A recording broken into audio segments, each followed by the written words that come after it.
with super okay. I just trying to get the fire going. And this is how we have to live. And now when I switch now, my flashlight will be gone. You see the life, but quality life. Yeah, the flashlight goes off though when I switch to light, right? And how can we have a police force on an accusation? Because you are charged, then you can lose your housing. You can lose, they can tell you not to go within a certain distance. Now, this is where my dentists are. My eyeglasses. These are things that I'm banned from having. I'm banned from having glasses when I'm on over 50% blind. I was broken when I was a child by a pioneer because I was a brave kid that went in to get the ball. Now, I just went and got my glasses fixed. I got my prescription. Okay? So now, I'm not allowed to go to my dentist. Not allowed to go and get my dentist. Not allowed to go and get my glasses. Right? Because the police, they are on charge. Whoa! Oh, whoa, Aaron. Whoa, Aaron. Whoa, Jose, you're killing us. What? Yeah, but so I'm in the bridge here. I can see over. With my teeth in the floor that involves me, correct? Right? And then what you use, I'll be using my court papers. Make sure you, like, Jose's got such great, he's an awesome man, but wow. Okay? Yeah, now, as you can see here on the roof, okay. Yeah, but look at the amount of smoke in my house. Look at this. My house was totally smoked down. Totally smoked down. Look at it.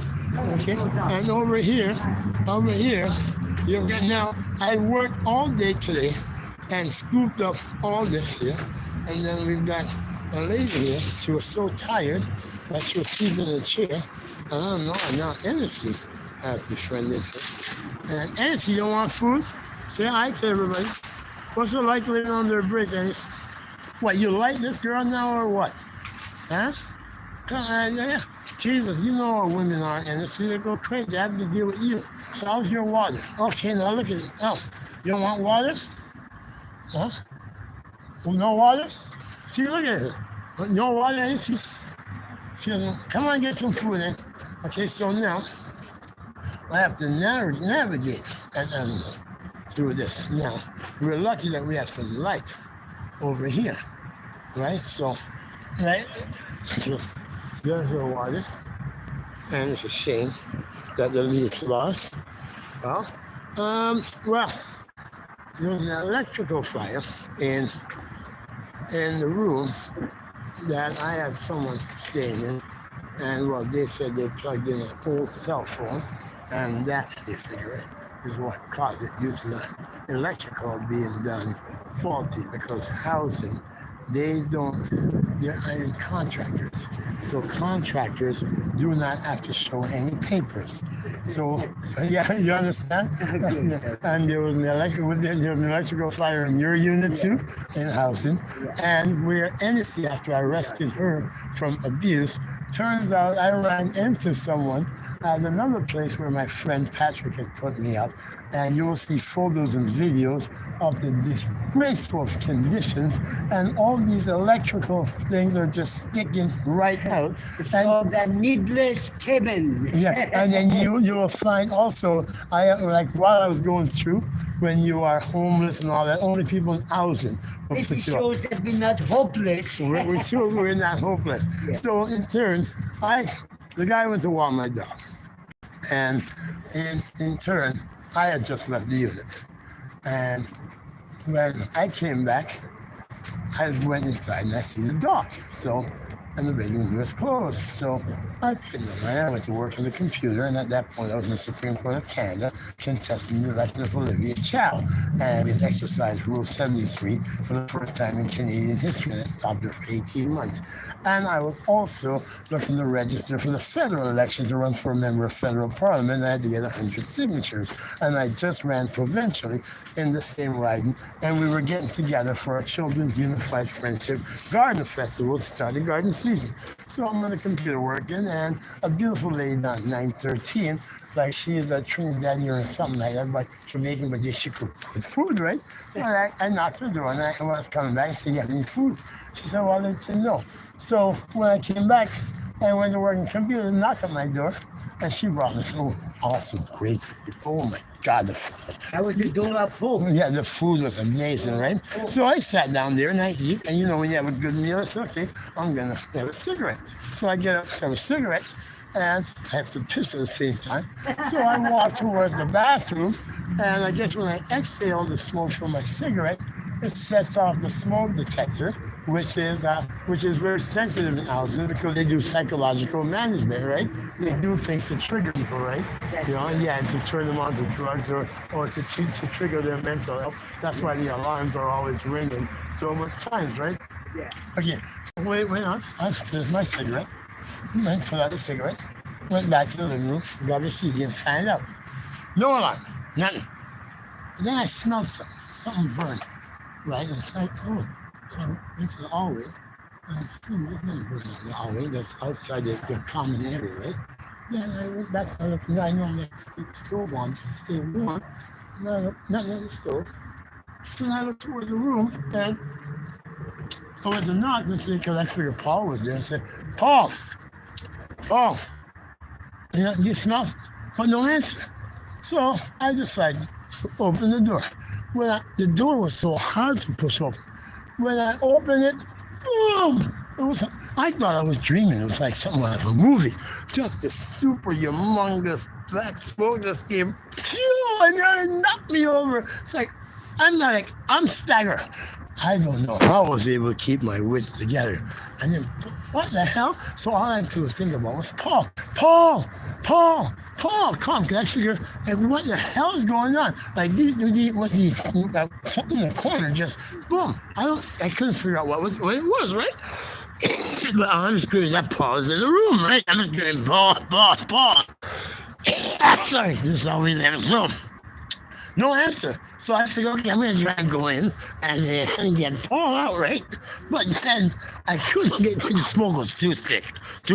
And no smoke detector went off from the smoke, right? So I figured I saw a spot underneath the smoke. I figured I was going to crawl under. But the smoke was just killing me.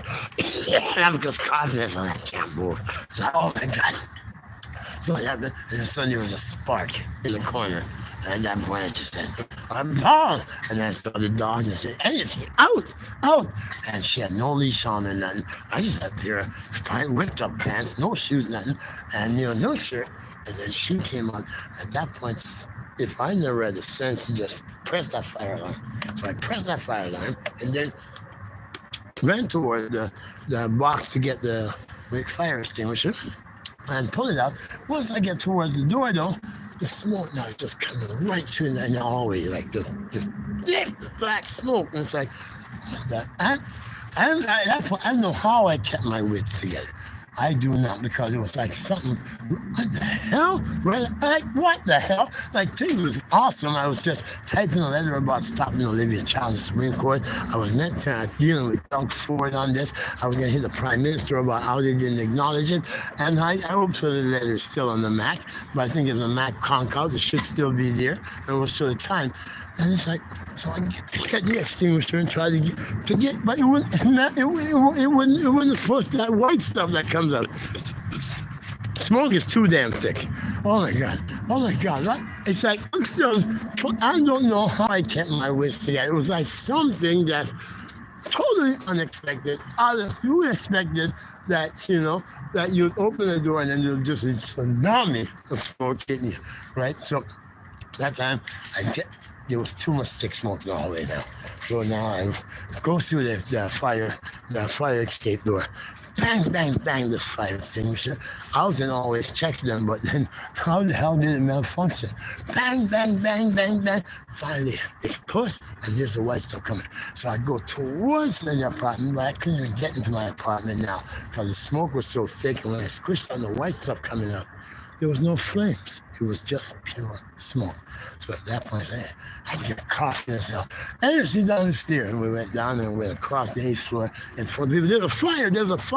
Then we head down towards the lobby. Where the hell is the firemen? Like, it's like 8-10 minutes of cash. Then no firemen. With the false alarm, they're all there. But this was a real fight. And then finally, I tried to go back up the stairs, but then NSC, when she's 13 years old, the dog couldn't go all the way. I didn't want to stress her. And then these, Islamic people were coming down the stairs, talking us out, and then they're scared of the dog. So one of them had a scarf, and I said, take your scarf off, then I'll put her on the leash. So then the woman said, so she took out the scarf, and I used the scarf for a leash for NSC. But she couldn't make it up all the way up to the next floor. And, thank God she didn't, because I'd have probably gone to the floor and ended up in all that, right? But make sure it's safety first, Jose.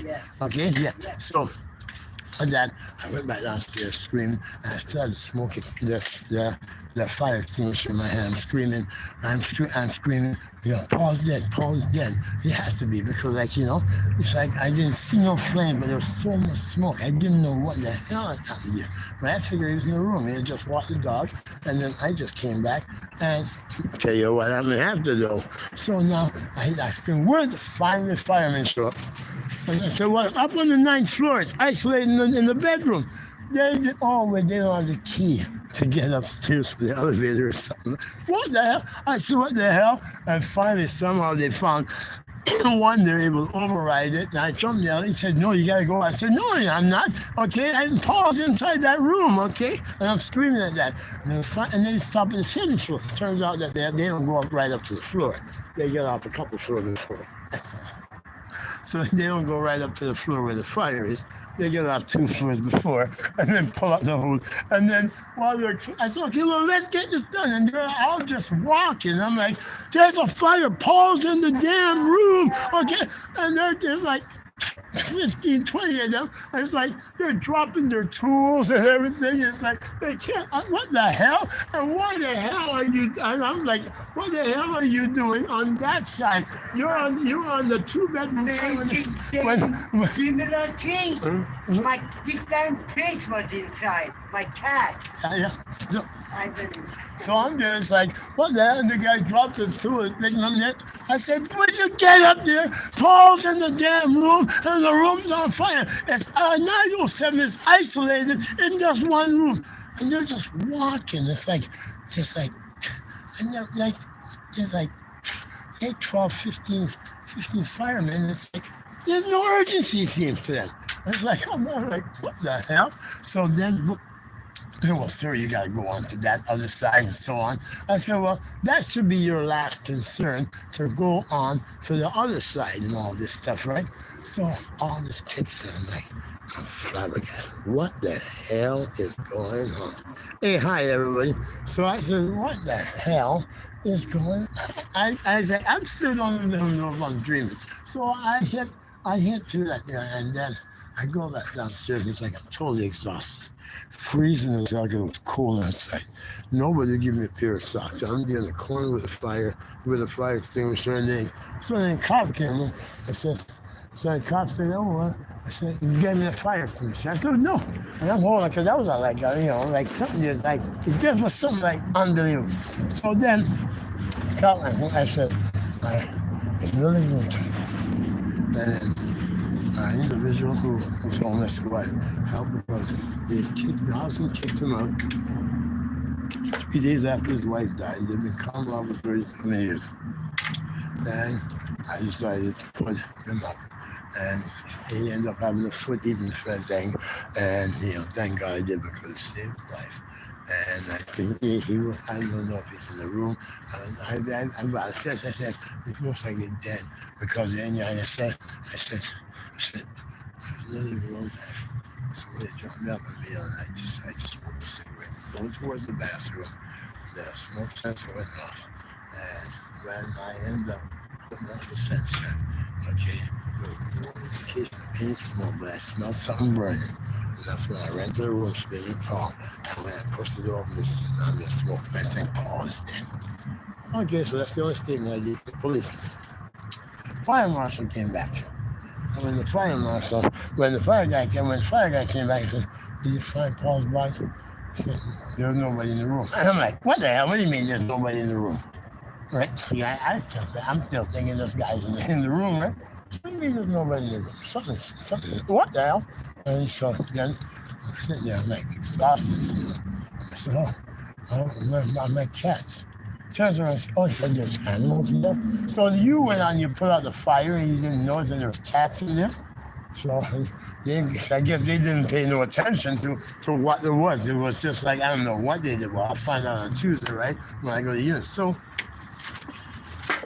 yeah, I messed with my two cats. Mr. Wonderful and Miss Cat was in there. Him said, oh, we'll go back up and check. So they go back up and then they come back and they said, oh, Mr. Clavin, well, we're sorry. Your cats are dead. What? I'm just, what the? Oh, I'm like, no, wonderful. Yeah, they died of smoke inhalation. And you can find Paul. And then, out of nowhere, they come back and they says, oh, he said, I'm coming down the front of the Paul? I'm like, Paul, you're alive. What the hell? So I said, there's a fire in the room there. He said, and then something there was weird with me. I said, there's a fire in the room. Yeah, it was. And then he just the way he spoke, right? I said, yeah, and the cats are dead. And then just the way he says, for a long time I was going to let him have Miss Cat, right?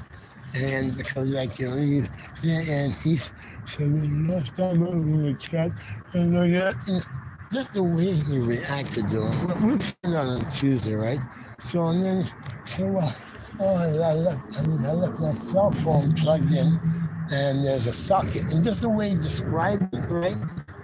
And they said, oh my God. He said, if I didn't go out to get butts, I could have prevented. I said, what do you mean? Thank God you went out to get butts because you were in there. He said, no, because when it started, I could have stopped it, right? But we'll find out on Tuesday, right? So I went through, I said, well, don't say anything about it, okay? Because I know they have to be electrical, right? Because I know housing, right? So I said, well, he said, well, no. And they keep saying, yeah, well, I had the water heater plugged in, and I had my cell phone. It's an old cell phone, and he went into the type of battery it was. And he said that could have been why that exploded. But I'm not making any allegations against him. I'll wait till Tuesday until I go because I know what was there when I uncovered the fire. So he went through, and then housing came, and they said there was a bus, and the security came and said that they're going to try and find me another place to stay. And then I was hungry, and Mario came down, and then after we went and got some food, we were coming back, and I talked to the security guy, D'Angelo, said they're going to try and find me a unit. And then a cop comes and says, Kevin, can you give a statement? I said, well, sure, let's go to the bus. He said, no, will you come to the police car? Why did I go to the police car? I know it's wrong for the arrested person in the history of the city, according to 50. I said, no, let's do it in the bus. He said, no, let's go to the car and take your statement. And no, I said, okay, then. He got rid of it and said, okay, then. Give your food to the guy. Why did you give me my food? I'm hungry. I said, yeah, and then he yanked the food and gave it. I said, give him the dog. I said, what do you mean? I said, put your hands behind your back. I said, what the hell? I said, you're under arrest. Under arrest for what? And I said, for arson. I said, what? Why?